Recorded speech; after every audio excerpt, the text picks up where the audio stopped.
Okay, what we're going to show you on this video here is how to do paneled ends on an island that has cabinets back to back. Okay, we've already done it on this side. I'm going to go 3D and show you what we're fixing to do. In the 3D view, what I'm going to show you how to do is when there's cabinets stacked back to back, how to get this paneled end on to where it encompasses both cabinets. You'll see that this side over here is just two finished ends right here. We don't want to see that. Okay, so that's what I'm going to show you how to do. So we go to our plan view, and I typically go to the deepest cabinet to add the panel on first, which is this cabinet here. I'm going to double click on the cabinet, take it into the ortho view. While in the ortho view, you're going to go over here to the left. In this particular case, we're going to want the right side done. So we're going to click on the right side here. We're going to go to the drop down arrow, and we're going to tell it applied door. And what that's going to do is going to add a door panel to the end. I'll show you from a plan view up here. From the plan view, if I zoom in, it added a door panel here. It shifted the sub panel over 13/16 of an inch. Okay. Now, while we're doing this, again, I addressed in another video for the unfinished back. So I see that this is a 3/4 back, so I'm going to make it an unfinished back. Go to my back, I go unfinished, and it's complete. So now we have the unfinished back on, we have the paneled end. Now what we need to do is make this panel to where it can go all the way across to the next cabinet. And what we do is we size these cabinets by taking the depth of this cabinet plus the depth of the cabinet behind it, and that will be the length of the panel. Okay? I believe the panel behind it was 16, correct? Yeah, 40 and a quarter total. So we're going to make this 40 and a quarter total because that's the total of this cabinet and the cabinet behind it. So we go here to our DX, which is our width, and we'll make it 40.25. We're going to go enter. In this particular case, this panel is on the right side, so it extends correctly for us. If it was on this side, you have to shift the panel backwards by the depth of the cabinet that's behind it. In this case here, we bring our panels out to the very front so they can be cut to where the stiles are the same width as the front.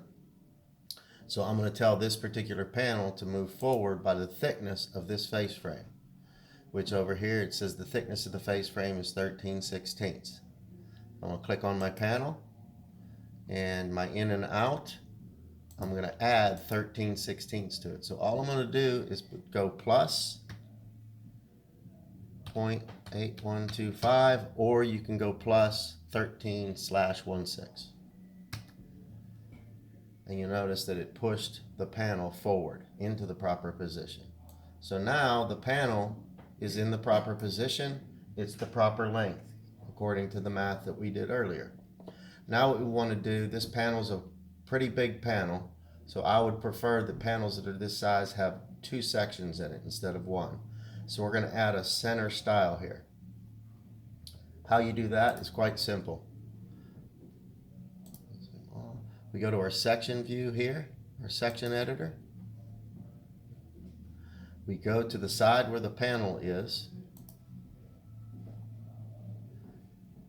Now you see the panel from the side. We're going to click on the panel. We right click and go to properties. Remember, click on the panel, right click, properties. Once we're into the properties of the door itself, you'll see it says door. It says flat panel and base cabinet. We're going to go to section door. Click on section door. That takes you into your door editor.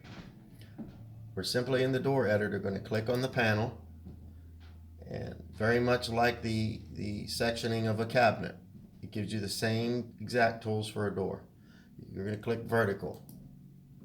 I'm going to tell it how many panels I want. Okay, it's asking you how many sections do you want. Right now it says 3. If I put that in there, it would put 2 vertical stiles in there. I want 2 panels, so I'm going to say 2 panels. I'm going to click OK.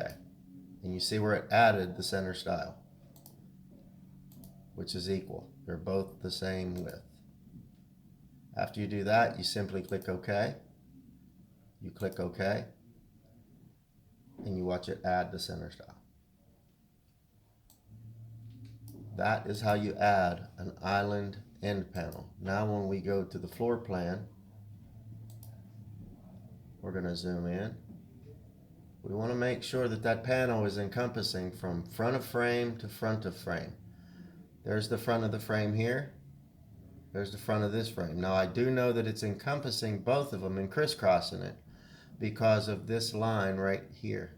This line here says that I have 2 parts intersecting each other. This line coming here is the face frame for cabinet number 24. This line here, this horizontal line, is the face frame for 16. This line passing through the face frame is the panel that we created. So when I look at this, this is correct. Now when we go to our 3D view, it'll show the double panel here on this end as well.